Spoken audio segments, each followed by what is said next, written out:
Have you heard the one about Joe Biden, the classic Corvette, and the classified documents?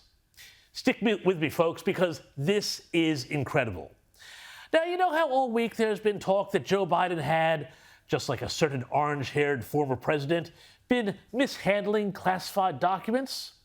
First, there was the story that some classified material had turned up when they were cleaning out the offices of Joe Biden's bogus vice presidential think tank. I'll leave it to you to contemplate all the incredible scholarship that would have come out of that joint. But then, things quickly got worse. And guess what? They're not getting any better. It was revealed yesterday that a second batch of documents was found at what the New York Times gingerly described as, quote, a second location associated with Mr. Biden. And what, pray tell, might that other second location have been? Mr. President, classified material next to your Corvette. What were you thinking? Let me, I'm going to get a chance to speak on all this, God willing, soon. But as I said earlier this week, people, and by the way, my Corvette's in a locked garage, okay? So it's not like you're sitting out in the street. So but anyway, it was in a locked garage? Yes, as well as my Corvette.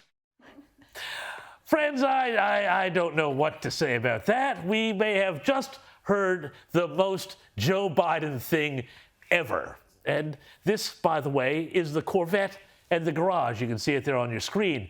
Cool car, but that garage ain't exactly Fort Knox. In fact, we know that when Biden was vice president, the security system at the house that garage was attached to failed so often that the Secret Service simply turned it off.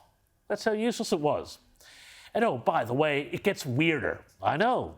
Because you know who else had access to that garage? Hunter. According to this background screening document, Hunter Biden listed his home address as the Biden family compound in Wilmington, Delaware. Other emails have also suggested that Hunter lived at the house and you would assume had access to the garage where the documents were kept.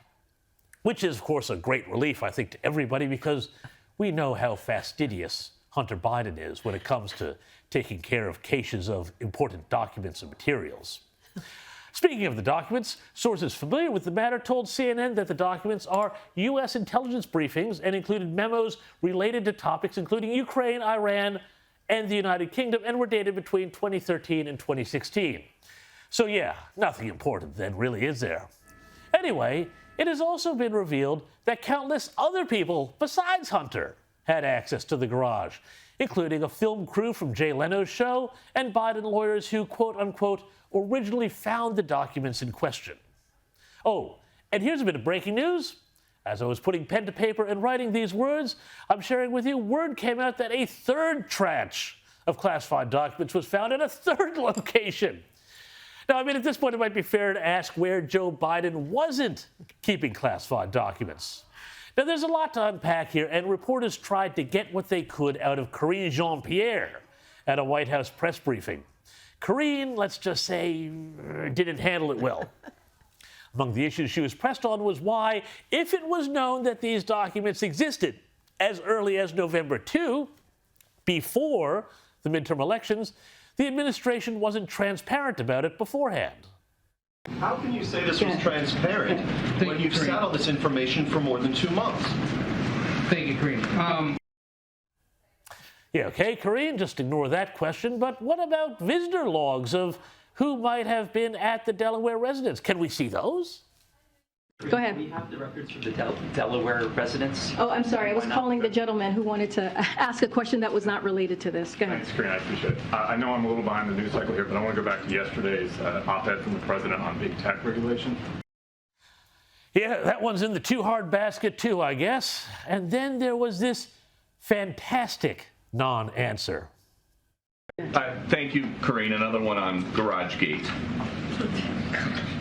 What is the White House trying to hide? Nothing. Someone gave the president a statement to read on Tuesday that was incomplete at best, misleading at worst. Who? So I have read out the president's statement. I have read it out yesterday and what he said. He said that he respects or he takes classified information and documents very seriously. That's what he said. Well, I guess that's a checkmate for Karine Jean-Pierre there, hey? But at times it seemed like Karine herself wasn't buying any of what Joe Biden would call malarkey. What was the president trying to say when he referenced his Corvette earlier today? Because it sounded like he was implying that because his garage is a safe place for his car, the documents were safe.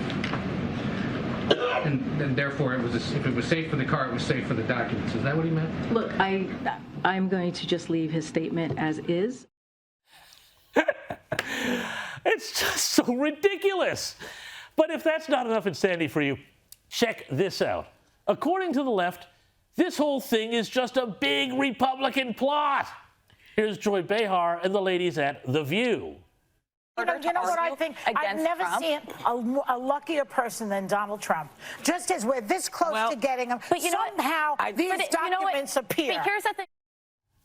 Somehow these documents appear. Yes, this is incidentally just what the New York Times and CNN have been implying ever since the story broke. It's just that Joy Behar there turned it right up to 11. Look, as enjoyable as this all is, though, particularly after Joe Biden and the Democrats absolutely went to town on Donald Trump for having classified documents at Mar-a-Lago, there are some important things that need to be considered here. One, while Democrats are trying to minimize the damage and say in no way is this as bad as what Trump did, there is a crucial difference. These documents relate to Biden's time as vice president, which means that unlike Trump, he had no power to declassify them, which, shall we say, raises a lot of legal issues. I mean, just last year in America, a woman who worked for the U.S. Defense Department was sentenced to 3 months jail for mishandling classified documents, taking them to her hotel and, oh yeah, her private residence. I wonder if she put them in her garage.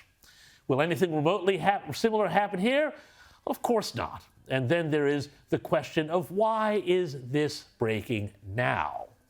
Well, if you want my opinion, there's a lot of division in the Democrat Party about whether Joe Biden should run again. He wants him to. He wants to. Jill wants him to. But I mean, come on, the man's not exactly getting any younger or less embarrassing. I'd say people who knew about these documents and wanted him to clear the way for someone else, California Governor Gavin Newsom or Kamala Harris perhaps, are dropping out information and revving up both investigations and the embarrassment. And there's one more thing. Now that the Democrats have lost the House and the Republicans are starting up all manner of investigations into the Biden family and deep state corruption, something else has happened. Joe Biden has gone from being a useful rubber stamp for the progressive agenda coming out of Congress to become a distraction and an embarrassment. Joe Biden is no longer useful to the left because the left are now stymied and have to focus on 2024. They'll let Biden twist in the wind with whatever investigations come out of this and Hunter's laptop and God knows what else until he decides he's sick of it and wants to go off to Shady Pines to eat ice cream for the rest of his days. And in the meantime, ambitious Dems will be populating the field for the 2024 primary. As they say in the horror movies, the calls are coming from inside the House. You heard it here first.